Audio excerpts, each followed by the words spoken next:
Hi friends, ఈరోజు వచ్చేసి చింతాకుతో పప్పు ఎలా చేసుకోవాలో చూపిస్తాను చూసేయండి. అది కూడా విలేజ్ స్టైల్లో. ఫస్ట్ అయితే చింతాకుని అయితే కోసుకొని వద్దామండి. ఇంకా విలేజ్లో ఎక్కడ చూసినా చింత చెట్లే ఉంటాయి కదా. ఇంక ఇక్కడ వచ్చేసి నేను మా పాతింటి దగ్గర చింత చెట్టు అయితే ఉందన్నమాట.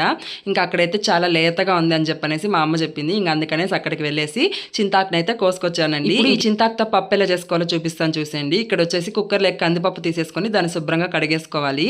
ఇప్పుడు ఇందులో చింతాకు, కారానికి తగిన విధంగా పచ్చిమిర్చి, ఇంకా అట్లనే 2 టమోటాలు, పసుపు, ధనియాల పొడి, ఇంకా అట్లనే ఉప్పు వేసేసుకొని తగినంత వాటర్ పోసేసుకొని అట్లా కుక్కర్ మూత పెట్టేసుకొని 3 విజిల్స్ అయితే రానివ్వాలండి. ఇప్పుడైతే ఈ పప్పుని మంచిగా ఎనిపేసుకోవాలి. ఇప్పుడు స్టవ్ పైన ఒక గిన్నె పెట్టేసుకొని అందులో ఆయిల్ వేసుకొని ఆయిల్ బాగా హీట్ అయిన తర్వాత ఆవాలు, జీలకర్ర, ఎండుమిరపకాయలు, ఇంకా అట్లనే చిన్నరగడ్డలు అయితే ఇట్లా చిన్న చిన్న ముక్కలుగా కట్ చేసి వేసుకొని ఇంకా అట్లనే కొంచెం కరివేపాకు కూడా వేసేసి అవి బాగా ఫ్రై అయిన తర్వాత ముందుగా ఎనిపెట్టుకున్న పప్పును కూడా అందులో వేసేసి ఒక పొంగు వచ్చేంత వరకు బాగా ఉడకనివ్వాలి. అలా ఒక గిన్నెలోకి రైస్ పెట్టేసుకొని ఆ పప్పు వేసుకొని కలుపుకొని తింటా ఉంటే టేస్ట్ అయితే చాలా బాగుందండి.